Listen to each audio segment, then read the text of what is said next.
Hey guys, welcome back to No Worries If Not, episode 8.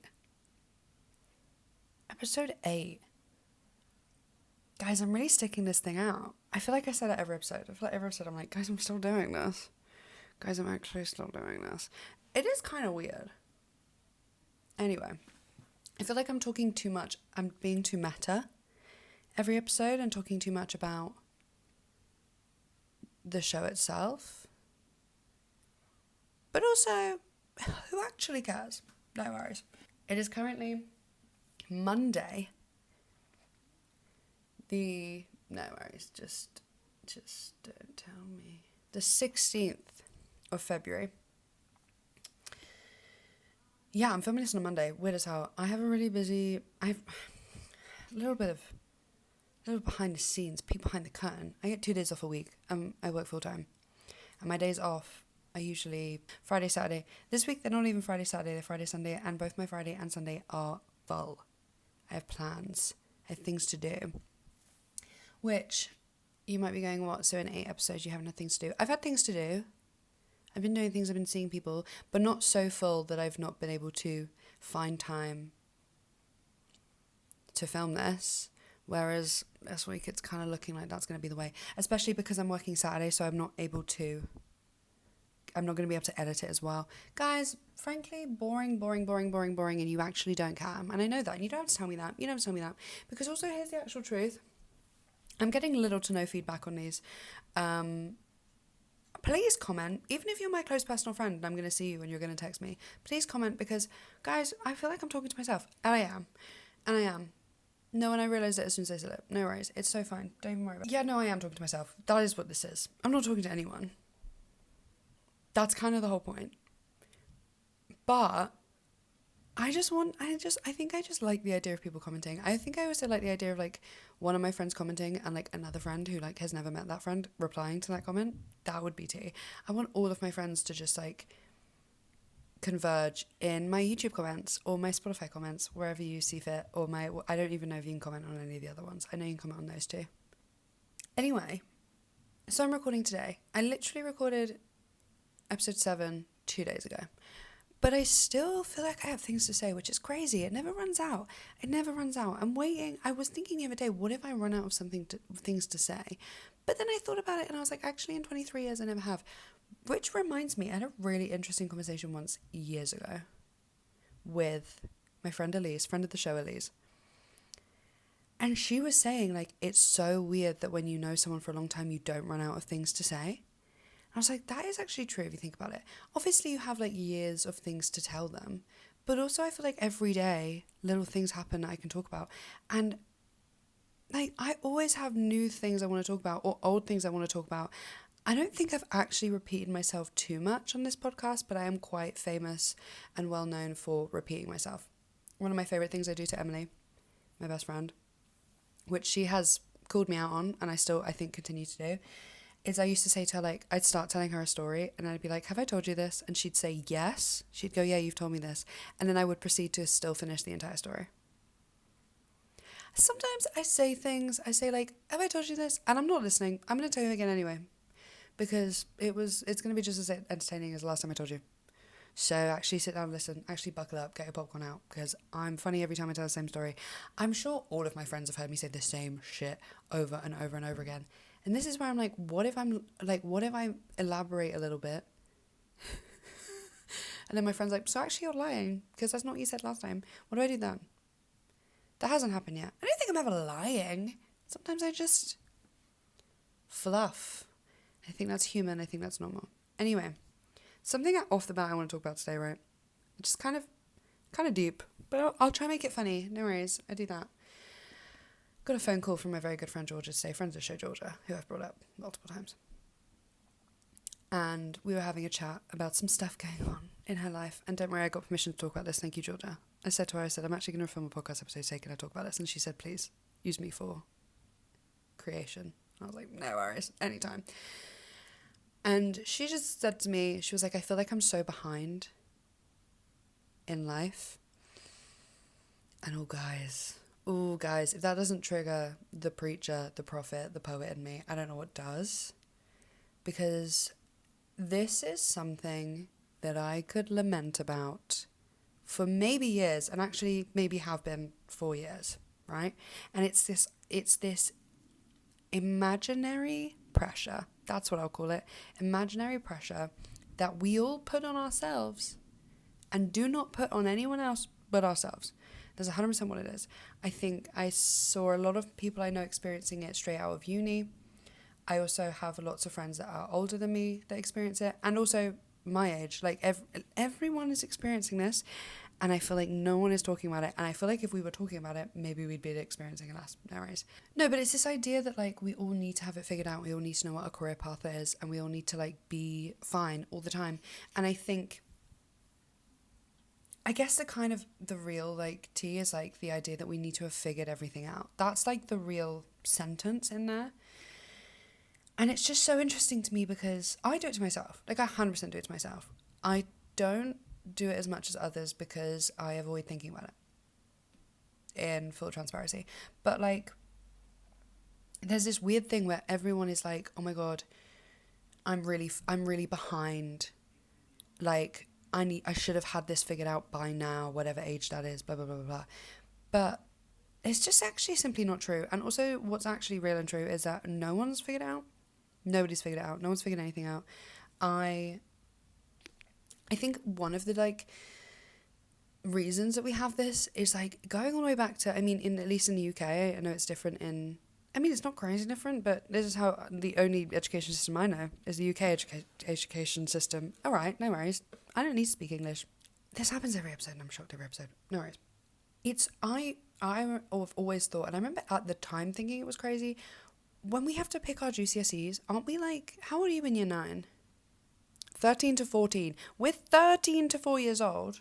13 to 14 years old going, let me just real quick pick the topic that I'm going to take that's going to then dictate what I do to get into college, which is then going to dictate what I do to get into uni, which then could potentially dictate my career for the rest of my life. 13 years old.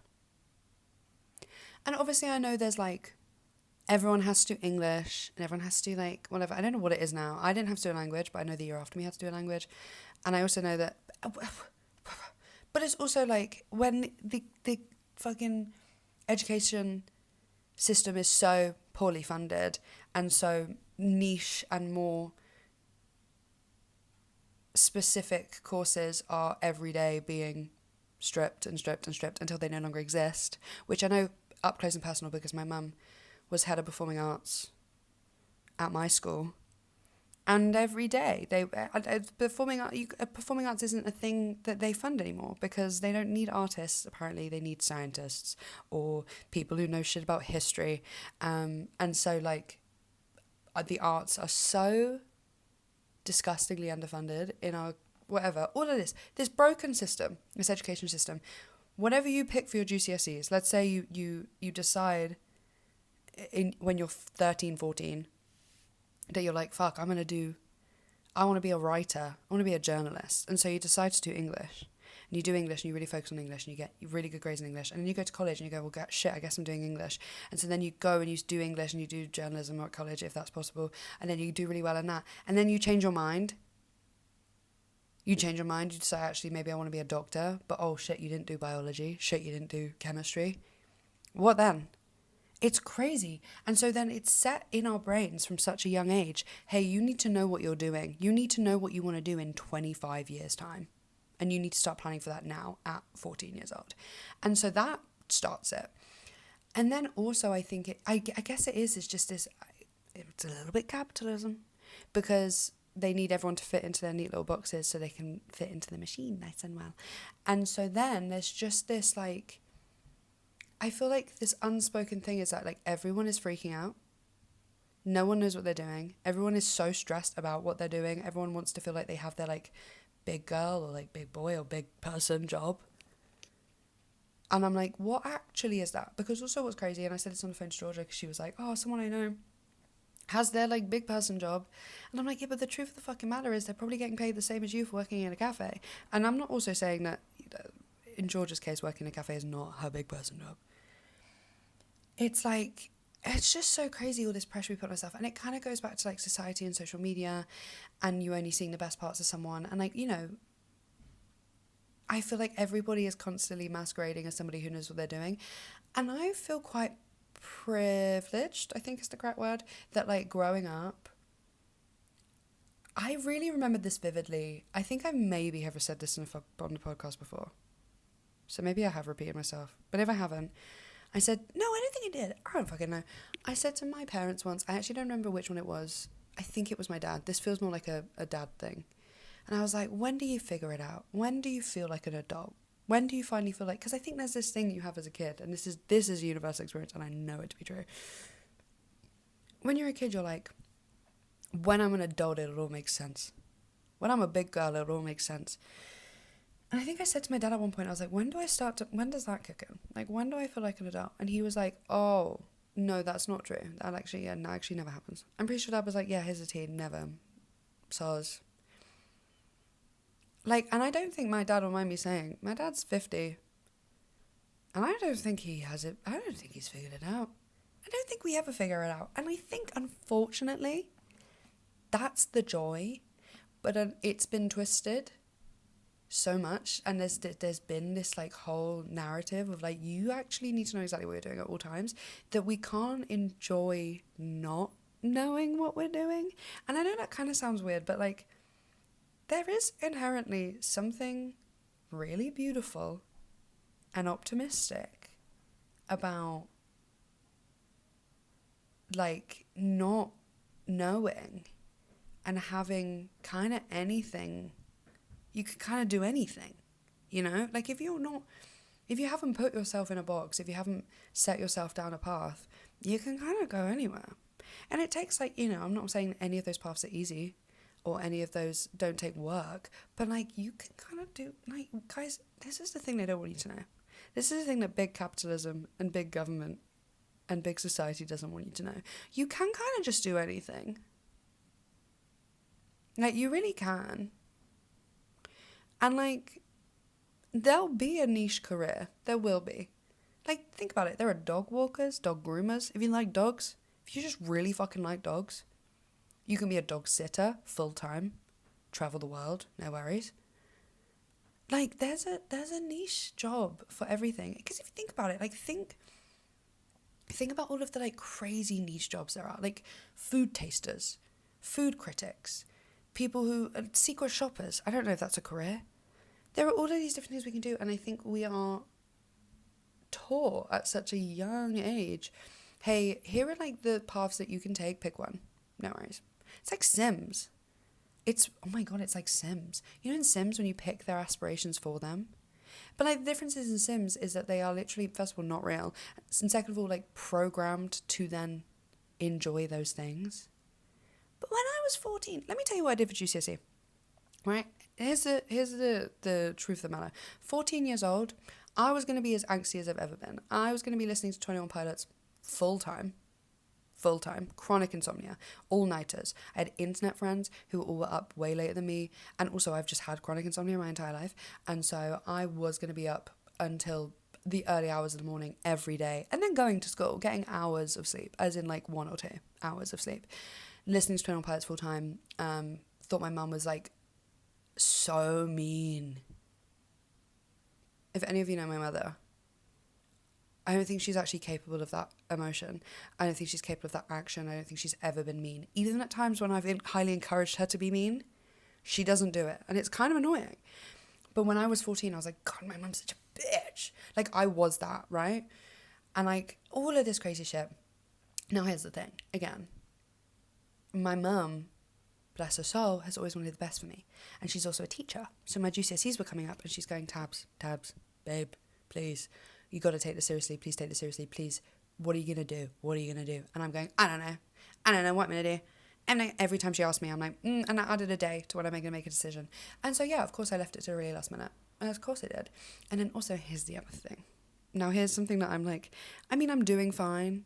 But yes, it was stupid. Again, like I said, my mum was head of performing arts. I've always been musically inclined, performance inclined, right? I've always wanted to do acting or singing or something along those lines. So it comes up to my options. I got to pick some GCSEs. There's music, there's drama, there's all of these different things I can do. What do I pick? Computer science. Computer science. I'd picked art, okay. I picked textiles, okay, because I enjoy those. I picked geography because I think I had to pick one of those and I didn't want to do history. And computer science. Computer science. Now, I'll just skip to the end. I failed big time. So big. Couldn't have failed more, to be honest. And it was kind of by choice. I got about 2 weeks in and I went, so why am I here? I was one of the only girls in my class, which first of all, actually is crazy because there are so many women in tech, but like not in my school. It was me and another girl, and I'm pretty sure we both took it because I took it out of spite. I took it as an act of rebellion, and did I regret it? Maybe a month later, yeah, but too late. No worries, too late. You're actually going to be doing a computer science GCSE now. You're actually going to spend the next 2 years studying quote unquote computer science. And yeah, did I spend every computer science class doing the English homework that was due in the lesson afterwards for 2 years? Yeah, 100%. Did my teacher know that? I'm pretty sure he clocked on. I'm pretty sure he didn't hold out hope for me. I think he pretty quickly figured out that maybe I'd accidentally taken this class. I don't fucking know. Why the fuck did I take computer science? Now here's the thing.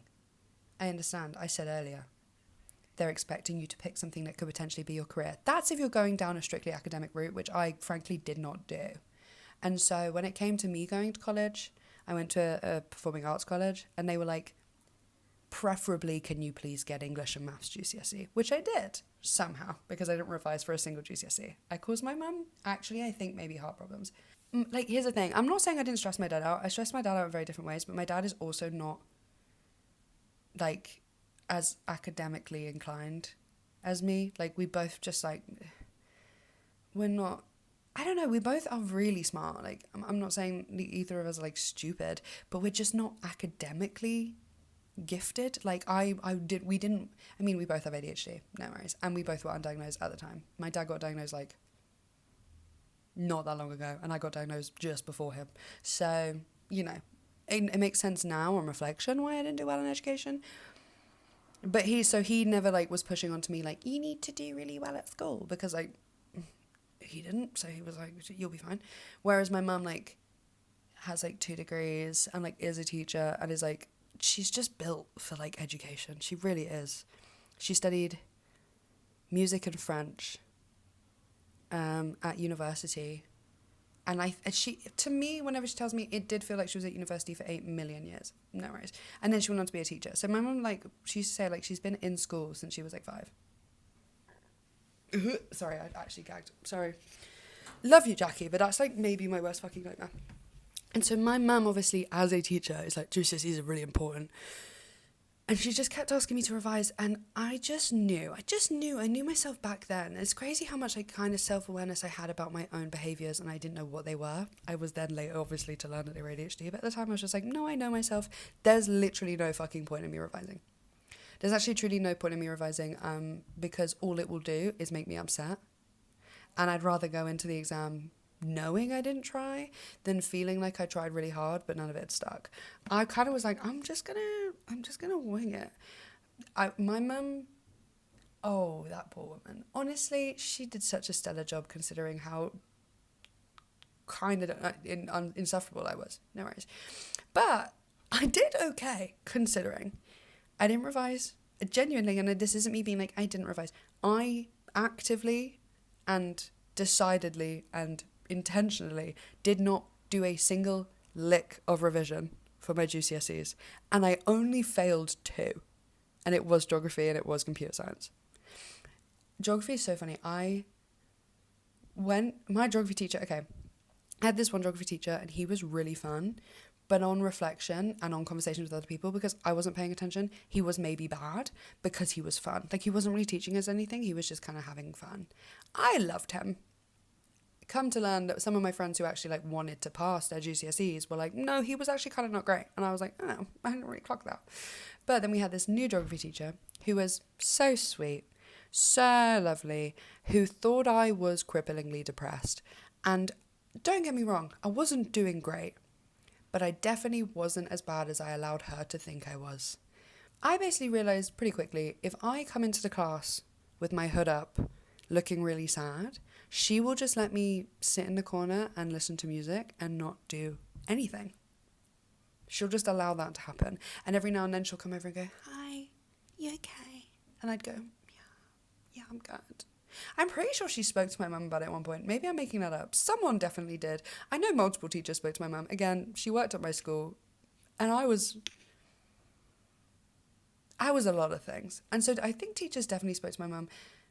Not that she, like, would ever want that. I mean, like, she really did, like, such a good job of, like, keeping her being a teacher at my school and her being my mum as separate as she possibly could. I was probably the one that blurred the line so much. I remember in year 7, she was like, "Tabs, when I first started, first day of school, she was like, don't call me mum. I'm not your mum. I'm a teacher. I don't want anyone to, like," she was like, "Obviously you're my mum and everyone's going to know that you're my mum. She's my mum. Hello, I'm your mum. No worries." You know what I mean. But she was like, "Call me miss at school. Like this is, let's keep it cool." And then on the first day, I was sitting in front of her, like she's there in assembly. And I go, mum, no response. It's like I'm not there. And I'm there going, oh my God, what is this? 11 years of my life and it's thrown out the window the second I start year 7. Already tough. Starting year 7, already tough, and my mum's forgotten I exist. And then I go, "Miss." And she turns around and I was like, oh, she wasn't fucking joking. But that did go out the window very quickly. It went out the window really quickly because also, like, no one cared. Literally no one cared. In fact, most people thought it was kind of cool because my mum was a really cool teacher. Like, she was a music teacher. No one hates their music teacher. Literally no one has ever hated a music teacher. And if you say you did, I refuse. And it's not my fault, you're dumb. If you can't have fun in a music class, you're miserable. You're miserable. Unless your music teacher's a dick. But, like, if you're a dick and you're a music teacher, sort yourself out. You're meant to be the fun one. I always say this, if my mum was a PE teacher, I would have been relentlessly bullied. If my mum was a PE or like a history teacher, one of those really mean science teachers, my life would have been hell. But lucky for me, first of all, my mum's sick as fuck. And second of all, she was a music teacher. Everyone fucks with their music teacher. And so, like, I had people in other years who were like, "You're tight because your mum's nice to me." And I'm like, no worries. It was kind of great. I did always say, like, I wanted to get, I don't want to say her name because I feel like she won't like it. But I wanted to get, like, Miss Surname's daughter on the back of my hoodie. Because that's just what I was known as. I was known as Miss Music Teacher's daughter. I can't say her name. Mum, if you listen to this, let me know if I have permission to say your name. Technically, it's also my surname. So maybe I could just say it. No, I don't want you to find my mum's personal information. She's an innocent bystander. You can internet stalk me as much as you want, but leave Jackie out of it. No worries. Anyway, no, so my mum, like, really cared about me doing well on my GCSEs, and I looked her dead in the eye and went, "So I'll never be revising." And she was like, okay, she's fine. And then she was like, "Maybe if I put money on it," she was like, "if you get," I don't remember what it was. She was like, "if you get," and also we had the numerical system. We were like one of the first years to have the numerical system. So I'm so sorry to anyone who doesn't understand this, but, like, it's the only system I know. I'll try, like, explain what it was. But she was like, "if you get a 4, which I believe is like a low C, I'll give you, like, this amount of money." And then it went up and up and up to a 9, which is like an A star, right? And I was like, "Say less, no worries. I'm still not revising." And she did, I remember her just at one point being like, "Hey, I'm washing my hands of this situation. I cannot beg you anymore. It's not going in. You do what you gotta fucking do." Because also at this point, we found out the college I wanted to go to, they're like, maybe get English and maths. Which I remember thinking I had to get English and maths, but then there were multiple people in my year retaking English and maths. So I don't think it even would have mattered if I got that. Anyway, so then I do my exams. Oh my God, that's why I was talking about geography. Sorry, this is all over the place. Geography, I go into the exam. I'm answering the questions. I'm thinking, guys, this is fucking easy. This is so easy. But my thing is like, I just wasn't answering any of the questions I found hard. Which was, of course, all of the 8-mark questions, which is like the big questions, right? And so I came out and everyone's going, "Jesus Christ, that was really hard." And I'm like, "Guys, that was literally so easy." And they're like, "No, that was a really hard geography test." I go up to my poor geography teacher and I go, "Miss, I absolutely smashed that. I absolutely killed it." And she's like, "Really? Everyone else is saying it's so hard." And I was like, "No, miss, that was the easiest exam I ever took. I just didn't answer any of the hard questions." And she was like, "Oh, okay." And I got a 3, which is like, I guess a D. I don't know, I failed. I didn't need it. It's so fine. Computer science, I don't even fucking remember what the exam was. I remember if I took it. Was there an exam for computer science? I don't remember. Doesn't matter. But yeah, mum said to me, if you get a certain... English was the other one that was crazy, right? So in the UK, I'm pretty sure every school does this in the UK. Part of your English literature exam is poetry. And so you basically spend 2 years studying a bunch of poems. I think you either do like war and conflict or love and relationships, and we did love and relationships. And so there's these like, I can't remember how many poems it is. I want to say 10. That could be wrong. These 10 poems that you study and you revise, and they say, in the exam, we're going to bring up one poem that you have to compare to another poem that you have memorized and revised, right? And then you have to like compare the two and talk about how they're similar. Now, I only remembered, I couldn't tell you which one it was now. I didn't revise, so I didn't know any of these poems. There was only one poem that had stuck in my head because I liked it, and it was the only one I found interesting. And so there was one poem that was in my head, and I remember before the exam, me and my friends are all sitting around a lunch table, and I'm saying, hey guys, this is the only poem I know. And you couldn't compare every poem to every poem. I was like, no matter what, I have to find a way to compare the poem I remember to whatever's in the exam. And they're all like, dude, you're actually fucked, because that poem can only be compared to this poem. And I go, no, it can also be compared to this poem. And they're like, no, it can only be compared to this poem. And I turn to my teacher and I say, sir, can't it also be compared with this poem? And he gave me this look, and I remember it so vividly, because he was like, yeah, it can be compared to that poem. And I'm like, great, I'm fine then. I go into the exam. It's the poem that I was going, I swear it can be compared to this poem. And that my teacher was like, yeah, it can be. I go in, sheer fucking luck. I don't know if that made any sense, because I don't remember the names of any of the poems. But I walk in, and the poem in the exam is the poem that I argued to my teacher about 5 minutes before the exam. Can't you compare to that poem? And he goes, yes, you can. I'm truly the luckiest person alive. And so English, I like scraped. And then also I wrote about my dead uncle for English language, because truly, I remember in the moment being like, this is dirty. But I wrote about my dead uncle with he would have hated this. He was an English teacher. I'm so sorry, Mike. But a girl's got to do what a girl's got to do. I'm sure you'd respect the graft. I wrote about my dead uncle to get sympathy points. I was like, if I write about my dead uncle, realistically, can they fail me? Realistically, could they do that? Realistically, could they read a thing which I think I made real clear came from a place of reality? And no, at this point, I'm 15 years old. It has gonna have been 7 years since he died. And so, like, it's not fresh. It isn't fresh. But oh my God, he was an English teacher at my school. And I used him. I'm sorry. But also, like, you weren't there to stop me. Maybe if you taught me English. But you were busy. No worries. Being dead. No worries. So yeah, I scraped by in English. And so my mum going, oh my God, you need to get all these GCSEs. I can tell you with full sincerity, I haven't used a single thing for my GCSEs in my life ever since. I needed English and maths, maybe, to get into my college, which I got, thankfully. Went to college, did performing arts, almost flunked out of the first year, got sat down by my teacher in the second year, and he was like, hey, even though you're doing so much better in second year, because of how badly you did in first year, there's literally no way for you to get a distinction. Like, you merit at best. And then somehow, even though they had crunched the numbers at the beginning of the year and said, hey, big love, you are doing so well, so proud of you, you will literally never get a distinction, I somehow still managed to get a distinction. It's literally not my fault that I'm built different. They sat down to crunch numbers, they said there's no way, and I said I take your no way, and I say fuck you, and I got a distinction. And then I got most improved, and there was this one teacher that hated me, and he looked real fucking sour over Zoom, because it was COVID, because I turned 18 6 days or something stupid into lockdown 1. I feel like it makes sense. I feel like there's like COVID kids, where people talk like COVID babies, like my kid's a COVID baby, and then there's like COVID people who turned 18, like people in my year group at school.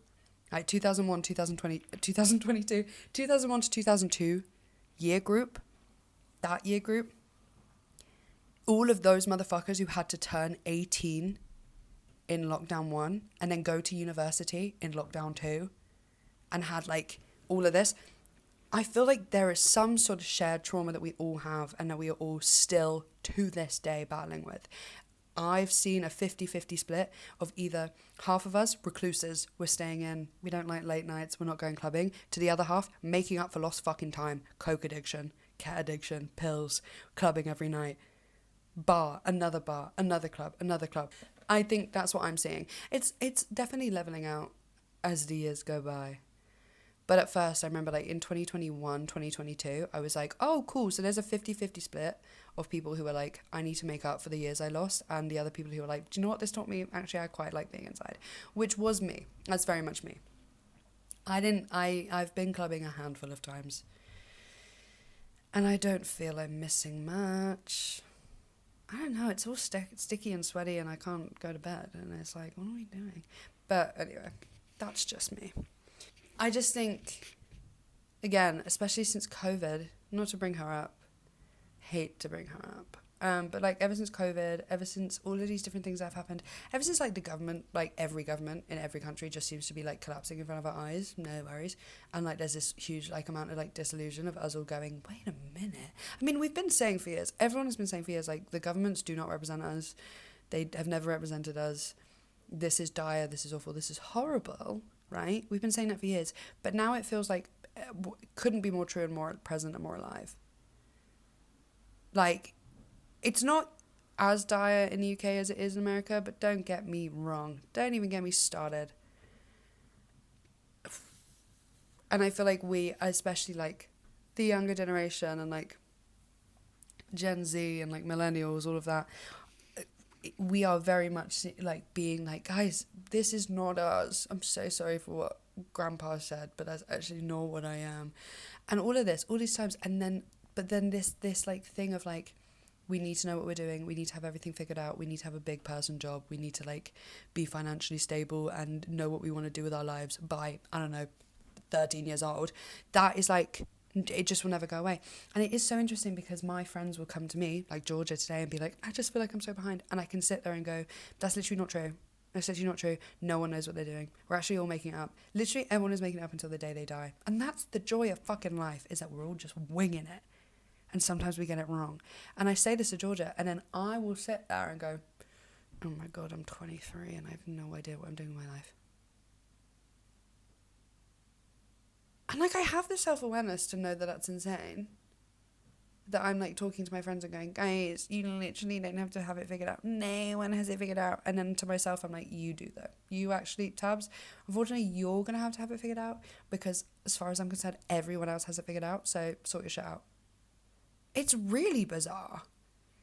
Like, I talk about this all the time. I talk all the time about it does not matter what age you are when you figure out what it is. You see someone like, even in acting, like some of the best actors that we've ever seen didn't like have a career until their like late 30s.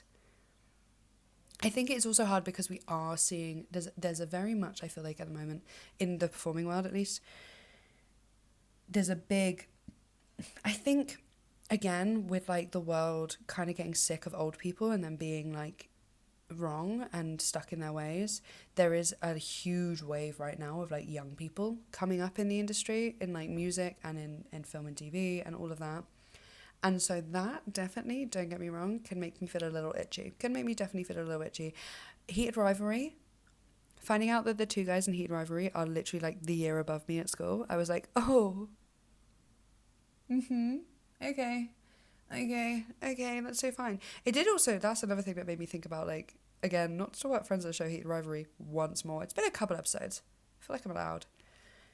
When I saw, like, all of their fucking media circus and everyone going absolutely crazy over them, I was like, these guys are, they're children. Like, one of them turned 25, like, 2 days ago. I turned 24 next month.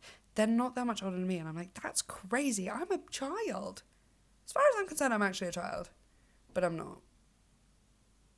I also think another thing that me and Georgia were talking about is like, I feel like everybody grows up in different aspects of their life at different times in their life. And so for like me and Georgia, we had certain life experiences, different life experiences, but kind of similar results that made us have to like grow up in certain ways a lot younger than maybe we should have.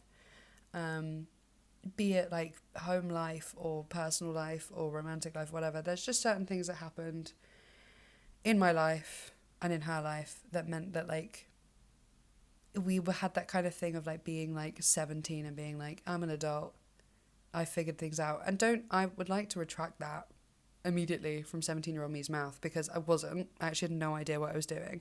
But it is just this sense of maturity, which I kind of hate that word because it doesn't encapsulate what I mean. Because I say this all the time, I'm like, oh, I'm really mature for my age. And they're like, you literally act like a 15-year-old boy. And I'm like, no, I do. Don't get me wrong. In many ways, I'm 8 years old. In many ways, I'm actually simply a child. And then the other side of that, all of the ways I'm not an 8-year-old boy, I'm a 50-year-old woman.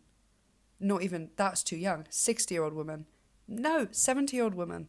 Half of me is a 70-year-old woman and the other half of me is an 8-year-old boy. And there are two wolves inside me. They are beefing a lot. They're beefing a lot. The 8-year-old boy part of me that's like, I'm gonna make my little videos and I'm gonna make a podcast and I'm gonna talk to myself and I'm gonna make poop jokes and penis jokes. And then there's like the 60-year-old woman that's like, please, for the love of God, get out of bed. Please, for the love of God, tidy your flat. Please, for the love of God, pay, I don't know, any bills, make that money. Please, please.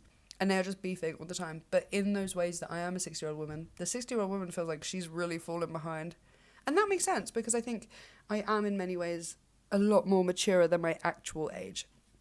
But I do think you get to a certain point where like age is just simply the amount of years you've been on this earth. I think you get to a certain age and it can no longer be used to what's the word? It can no longer be used to like kind of dictate your maturity levels. Like I think if you say like, oh, they're like, I guess you can have like kids that are like wise beyond their years, but like a 5-year-old's a 5-year-old, you know? A 7-year-old's a 7-year-old. A 2-year-old is a 2-year-old. A 23-year-old is not a 23-year-old. Does that make sense?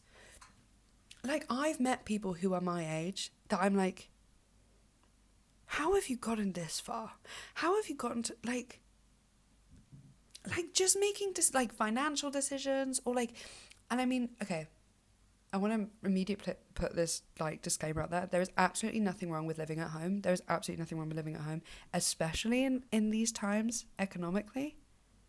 In these conditions, living at home for a lot of people is the best, if not the only decision they can make financially, 100%.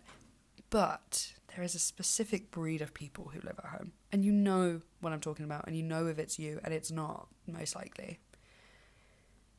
People who live at home who, like, can't, like, are still being 100% cared for by their parents. And I mean, like, no job, never put laundry on, meal every night. And I don't mean meal every night, like, again, it's difficult because it's like, if you live at home and you I don't know, have other siblings that are younger and your mum is going to be cooking every night anyway, sure, take the fucking meal every night. But maybe offer to cook for your mum every now and then. Maybe offer to do laundry every now and then. Maybe pick up some chores. Maybe take the kids to school. Like, I think there is, like, a certain group of people who are, like, 23, I'm just using my age as an example, who, like, live at home and, like, don't do anything and have no, like, no survival skills. Like, if you were to just put them in a fully funded house and say, hey, you're on your own, kid, they'd crumble. And I'm like, you're not 23 like I'm 23. Like, in terms of me living on my own, both my parents are wonderful and amazing. I don't know if you've grasped that from how many times I bring it up, how sick my parents are. But they are. And if I tomorrow called either of them and said, hey, I'm actually going to have to move in, I'd go. Yeah, like, there's no world that either of them would ever go, ooh, that's actually not going to work. I've lived on my dad's lounge floor for, like, a couple of months now, twice, in between houses. Is it the best situation? No, but, like, there's literally no universe where my dad goes, you can't stay. There's no world, because he's my dad and he loves me and he will always make that work for me. I'm pretty sure there was one time I was really struggling to find a place to live and he was like, should I get a 2-bed? I was like, no, let me figure this out. Mum as well, like, I could always stay with mum. There is, like, There's more rooms at my mum's house. My dad stays in one bed. Like, my mum's got, like, she lives out of the city that we live in, so she can, like, afford to, like, have a bigger house, which no one else can, but it's because she moved to the middle of nowhere. But, again, she moved to the middle of nowhere, so it's not an ideal situation. So when I dropped out of uni, both of my parents were like, you can come live with us, but, like, do you want to do that? And I was like, actually, no, not at all. Not because I didn't want to live with my parents, but because I was like, I don't want to live on either my dad's floor or in the middle of nowhere. Which I could do in absolute dire situations. I would be more than welcome in either of those places. I just didn't want to fucking do that. And so because I didn't want to do that, and because that kind of wasn't the ideal situation, and also because when I dropped out of uni, I had like 11 months left of a contract on a flat to finish paying for that I lived in with some other girls, I basically overnight had to figure out how to be a real adult at 19. And I mean quite literally overnight. Like, it was like I went to my induction day for uni, dropped out that evening, and then the next day mum was like, hey, so you are going to need to get a job. I had a job, but it was not enough. It was a part-time job. And so then, yeah, I've got videos of me getting my first council tax bill, sobbing, just absolutely sobbing. Because tell me why in my first year of living not under the like student loan, right? My first council tax bill for the whole year was £204 a month. £204 a month. It's because I lived in a uni flat with 4 other girls. It was a beautiful flat in like a really nice area. And so the council tax on my flat was £204 with a discount. That was with a 25% single person discount. So I very quickly had to get a full-time job, which I did in a cafe. Where I met some of my best friends in the whole world. Emily, best friend of the show. Oh my god, new title, best friend of the show. I met her, and she's like the love of my life, maybe, and also like maybe my sister, and also like my grandma's favourite child. My grandma's obsessed with Emily. That's another conversation. And so yeah, I had to like figure that all out quite literally overnight. And so that made me like, I grew up about 6 years in about a week. And don't get me wrong, I say this every year. Everywhere I look back and be like, you thought that you'd grown up, but actually now you've grown up. You know, like I feel like I will actually say, in the past year or so, I feel like I'm plateauing. Maybe that's a bad thing. Maybe I shouldn't encourage that. But you know, when you go from like 20 to 19, huge jump. Other way around. 19 to 20, 20 to 21, huge jump. 21 to 22, huge jump. And now I'm 23. And it doesn't feel like a crazy jump from 22. Maybe not. I don't know. Maybe I'll feel differently about that.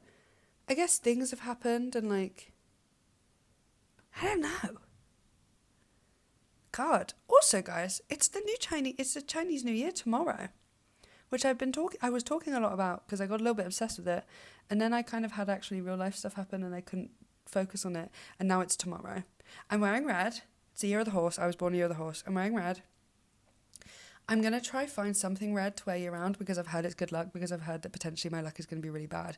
Like, I'm going to have lots of big things happen, but also, like, bad luck's going to be flowing my way. No worries. So, I'm going to, like, I'm going to try to be really careful. I'm scared I'm going to lose all my money. That's just a kind of constant fear, though, again, living in this world. How long have I been fucking going? I couldn't even tell you. I really need a piss. Okay, you're going to stay here while I take a piss. Guys, I really went off on one. Jesus. I've been filming for so long. I don't even know what I've said or if any of it made any sense. But I feel like it kind of was. I feel like I kind of been preachy though. But hey, we've all got to be preachy sometimes. Was I talking about anything before I peed? Guess we'll never fucking know. Sorry if that was a half a sentence. But the need to pee kind of won. But yeah.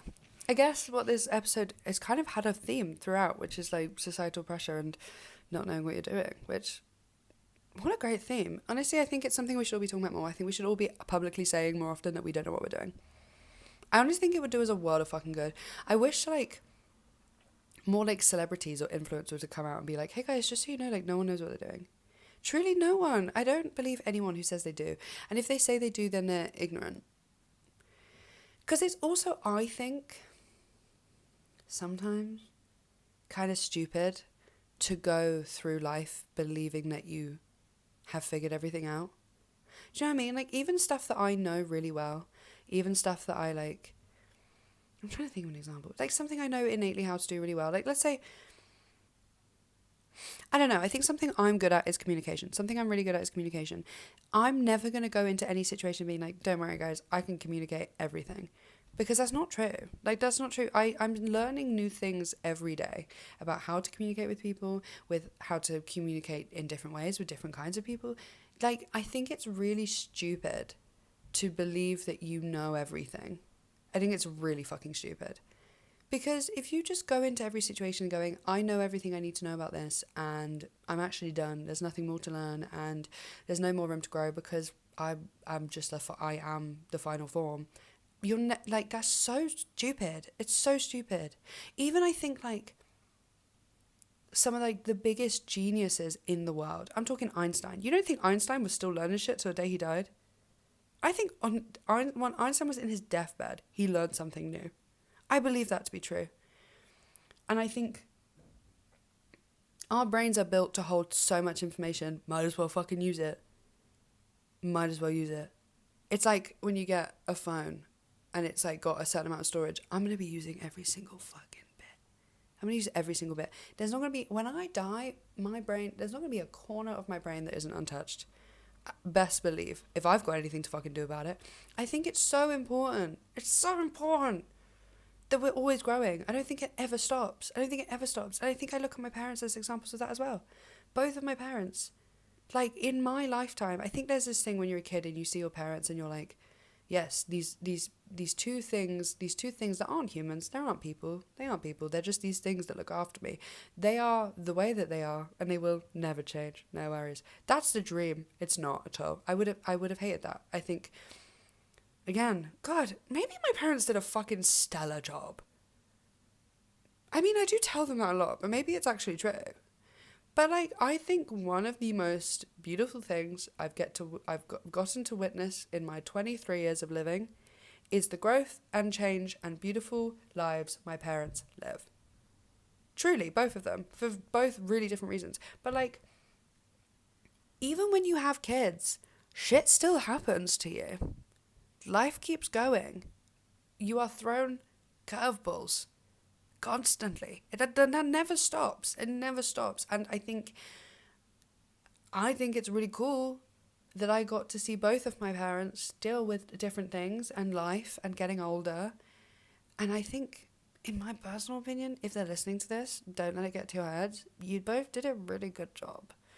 Like, both of you. And again, everyone's experiences are different and everyone has different curveballs thrown at them, but like the individual things that both of my parents have had to deal with in their entire lives, but also since I've been conscious enough to pay attention to them, they've both handled really beautifully. God, I'm feeling so like Pisces moon today.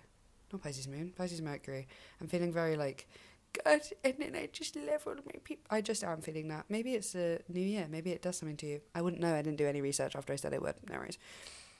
But like, I don't know. I think maybe that's where I get a lot of this from. I think knowledge is a really cool thing. And I think it is really cool as a species that we are able to retain and learn as much as we can. And I don't think we should ever want to stop, because that sucks. That absolutely sucks. I want to be 100 years old. Okay, that's true. It's immediately untrue. I don't want to be 100 years old. Please do not let me go on that long.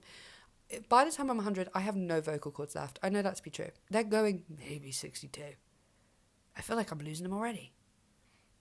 But I want to be older and still learning new things. And I think it's also maybe a thing that's like kind of new for our generations, because you do sometimes, a lot of the time, look at our parents, not mine, no worries, but like our parents' generations and above that, where it is they get to a certain point and they cannot be taught anything new. You think about like your grandparents, or like one's grandparents, I'm not saying whoever's listening's grandparents, but one's grandparents, and if you like, you know, you got those grandparents where you try to explain to them that there's more than two genders, and you watch their little brains start to flicker and then they start yelling and you're like, what, I don't know what is so different about us and them, where we are able to fathom and change and grow in such a way where, like, you know, I grew up in a very progressive town with a very progressive family. My dad is queer, and, you know, my mum is just sick as hell. She's very straight, but she would be a great lesbian. My godparents are lesbians. My uncle's gay. One of my dad's best friends when I was growing up was trans. My god sister's trans. I've grown up with the full rainbow. I'll say that much. I really, really have. And so obviously for me, kind of, you know, learning about, you know, new things that I wasn't maybe aware of. To me, I'm like, I can take it all on. I'm happy with everyone doing whatever the hell they want, as long as it's, like, not negatively affects or offends me. That's kind of how I live. And let me, like, clarify what I mean by that. Whatever pronouns you want to go by, whatever fucking name you want to go by, whoever you want to sleep with, whoever you want to be romantically involved with, A-okay with me as long as I'm not directly involved. Do you know what I mean? Me changing the pronouns I use for someone has literally zero effect on me in my life. Zero effect on me in my life. Hey, you went by she, her, and now you want to go by they, them? Sick. Give me a couple days to come, like, not to come around to it. Give me a couple days to remember. Because let's be honest and real, I'm stupid sometimes. And my brain doesn't process things. So if I get it wrong, that is going to be on me, and it's not personal. It's because I'm slow, right? That's all I'm doing. That has no effect on me. That has no effect on me. Hey, you're a man and you want to sleep with other men? Couldn't have less to do with me, actually. As a woman, I should be so uninvolved in that. You go crazy. It's not my fucking problem or my business. And I think, yes, I'm young. And yes, I was raised with this, like, you know, very eye-opening view. But it is so crazy to me how in people's business these old people be. Like, when these old people get really mad about, like, the being gay people and being more than two genders and blah, blah, blah, blah, blah. I'm like, it's crazy that you care so much. I'd argue suspicious. I'd argue it's suspicious. I'll say it. I think it's really suspicious. Like, if you are, like, comfortably straight and you get really mad about people being gay, what's going on there? Because, I don't know, especially, like, I don't know. I'm like, I don't know. All that tells me, if I'm, you know, as a woman, if a gay man says to me, hey, I'm gay, I'm like, cool. Again, it couldn't affect me less. We are never going to cross paths in that way. No worries. Let's be besties. It's not that deep. And you get these old people who are like, my fucking granddaughter's gay and I'm mad about it. I'm like, what the actual fuck has that got to do with you? That's what I got to say. What is it? And then they go, it's not right. Who said? Who said? I'm pretty sure half the words that just came out your mouth aren't right. But, like, what are we... It's so wild to me. But then also I do have to, like... I'm not one of those people that's, like, fighting old people, because also at the end of the day, there's actually no point, because, like I said, they don't have that wire that we have in our brains to continue learning. They got to, like, 25, learned that gay people suck and they should hate them, and they went, sounds good, boss, and did that for the rest of their lives, which is pathetic and sad. But also, me, 23-year-old me, is not going to change 80-year-old Bob's fucking mind. I know that to be true. And I'm not going to fight a losing battle, because I'm tired already. And so I'm not, you know, but it does intrigue me. It does very much intrigue me when you see these old bigoted people and you're like, surely that's more exhausting than just going, okay. And that's it. Like, my life is so carefree, because people say things to me and they go, I do this. And I go, okay. Sounds fun. It's got nothing to do with me. It's literally none of my fucking business. It's literally none of my business. It's literally none of my business. What is going on in your head and what you are attracted to and how you feel inside is none of my business. You just tell me what you need. Tell me what you need. And okay, again, my brain doesn't work quite right, and I do generalize, and I have a very individualistic point of view. It feels like common fucking sense. Am I crazy? It feels like common sense to be like, how, like, I want to make sure that I don't make anyone uncomfortable, and as long as it, like, do you know what I'm saying? Do you know what I'm saying? Like, my goal at any point in time is, hey, what do you want me to call you that's not going to upset you? Cool. That took 3 seconds. What takes an hour is going, well, I don't agree with that. And actually, I have thoughts and feelings on what you decide to fucking identify as. And I've decided it's my problem. No, it's not. It's actually really not. And actually, you must be fucking exhausted. Actually, you must be so tired. And I'm already tired. I don't have time to be more tired. I don't know how we got here. How did we get from GCSEs to biggers? No worries. I do think it's also just like a fear thing. It is funny to me. I think a lot of like old bigoted people who are like old fashioned love to hide behind the excuse of it's just not right, I don't agree with it, when actually it's like, no, you don't understand it, and that's okay. It's actually more than okay to not understand something. You're allowed to not understand things. I understand the fear of the unknown. It's like I'm talking to them right now. Hey, old bigoted people, come closer, come here, don't worry about it, I got you, girl. Don't worry, I'm not scary, I look cis. I am cis. I look cis, I am cis. Hey, I'm a cis white woman, don't worry, hold my hand. It's okay to be scared of things you don't understand. It really is. Don't worry. Hey, shh. It's okay to be scared of things you don't understand. What it's not okay to do is act in aggression because of your fear. That's kind of going to be really weird. That's going to actually be a really weird thing to do. And so what we're going to do is we're either going to ignore, move on, and like just come to terms with the fact that we're never going to understand this thing and decide it's not our problem, or we're going to learn about it and we're going to learn to understand it and we're going to do the research and we're going to do all the right things. If my 84-year-old grandmother with dementia can Google ADHD, which shocked me, by the way, I kind of just expected her to not really care. And then she said something once and she was like, well, I know about ADHD, I looked it up once. And I was like, crazy. If she can do that, you can Google how many genders there are. And you can Google what pronouns are. And you can respect them. You say respect your elders. I say respect your trans folk. Potato, potato. Do you know what I mean? Anyway, hold my hand. Hold my hand. Just because something scares you, and I'm specifically talking about the LGBTQI plus community. I think I said all of them. Jesus Christ, I started in the middle. This also goes for all communities. And you know the ones I'm fucking talking about. The ones that I personally feel like I shouldn't be talking about because, again, it's just white women here. Hi, nice to meet you. You know, those things that scare you, they're not scary. They're not scary. They're just other humans. They're the same as you and me, motherfucker. They're the exact same as you and me.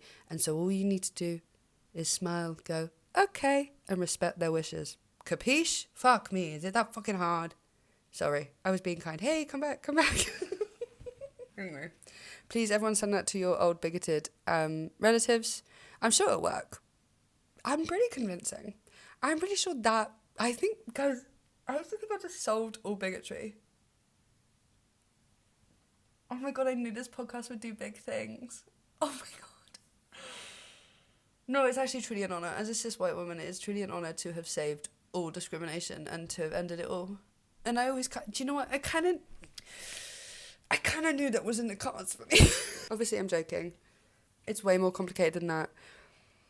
It's way more complicated than that, and it's way more deep-rooted than that, and there's so much in it. But also, as somebody who was raised to just, like, not get in other people's business and to just respect people and their wants and wishes and the things that are going to make them comfortable, it just is crazy to me that it's so difficult. But I understand and respect that I was raised different. I was raised, maybe impeccably, no worries. And so, yeah. But sometimes I just go, what are we doing? And so, hey, guys, there are two things to take away from this episode. No one knows what they're doing, and respect the people around you. Hope that helped. Anyway, how long have I been going? Like 8 years. I feel like I've been going for 8 years. It's been a really fun episode. I feel like I actually said some shit this episode. Most of these episodes I'm like, what did I say? I feel like I said some shit this episode. Maybe some of it that I'll cut. Because, like, why was I pretending to hold old people's hands? Maybe I'll keep that in. I think it's quite cute. Do I have any recommendations? No, it's been 2 days. Also, I'm going to float this idea now. Dad, if you're seeing this, no worries, I'm talking about you. I want to have guests on this podcast, and I am thinking it would only make sense if the first guest is, in fact, my father. Me and my dad have spoken for years about making a podcast together, specifically about films. But again, this is two people with ADHD trying to plan something. So it has never come to fruition. And this I can do because I'm the only person that can be held accountable. As soon as you make it that I'm like me and another person and I'm like going to let that other person down, it's going to come crumbling. No worries. So rather than doing a podcast together, we were talking about it the other day and I was like, maybe I could just have you a special guest every now and then and we talk about films. Because my dad is a big film guy. Way bigger than me. And that's kind of the bit, is that we were going to do a podcast where he makes me watch a film that he really likes that I probably won't understand. But I do feel like that's just rage bait. That's just me pissing my dad off for an hour, which is kind of funny. So yeah, how would you feel about having Robin, my father, on the show? I think it would be a blast. We are a comedic duo. That man taught me most of what I know about comedy. Some of it I got myself. I'm not going to give him all the credit. But I think he did give me my storytelling skills. I don't know, though, because sometimes I do The other day my mum was telling a story and I went, oh God, that's me. But I always thought it was my dad. I don't know, I kind of don't think I had a chance in hell of not being like this because both my parents are kind of like this. No worries. What's my recommendation this week? Jesus Christ, don't be a bigot. Is that a recommendation? I don't think that's a recommendation. I think that's a formal fucking request. I have a recommendation and it's going to be a weird one. My recommendation is going to be, and I feel like maybe I said this once, and I don't care, I'm bringing it back. Everybody go watch North Valley of the Wind, the Studio Ghibli film. It is my favourite film of all time. It was the only film that my dad would put on when I was a kid that I would shut up for the entire length of the film and I'd sit down and I'd watch the whole thing. And I wouldn't move, I wouldn't talk, I was locked the fuck in. It's the only film that I've been able to do that to. It is beautiful. It's like, it is slow on reflection. It's not a long film, but for a Studio Ghibli film, there's a lot of like landscapey kind of shots. There's lots of like, I don't know. God, guys, it's just so good and it's so beautiful. And I do feel like in the current political and social climate, it is a really beautiful film to watch. It's talking about the environment. It's talking about war, and how they only do harm. They only ever do harm. And what actually brings change is us loving and caring for each other. That's kind of what the film is about, and it's beautiful. And yeah, maybe I think my entire life I've just been trying to be more like Norska every single day, and I like sometimes look at her and I'm like, God, maybe is that why I dye my hair ginger? No worries. Also, do you guys remember when I dyed my hair brown? No worries, it immediately went back to ginger. I didn't do anything to my hair, it just did this. It's just like, it's like, no, we're not ready to go yet. I do have another box to dye, I probably will be dyeing it again soon. That's actually so unimportant. Oh my God, we're over an hour, guys. I can't believe it. Monday night episode, over an hour. Who knew? Maybe after work is the way to go. I love you all lots. Hope you have a great rest of your week. This isn't coming out till Saturday, so I now have like a week to edit it, which is beautiful. But so much love to you all. And I'll see you next episode. Big love.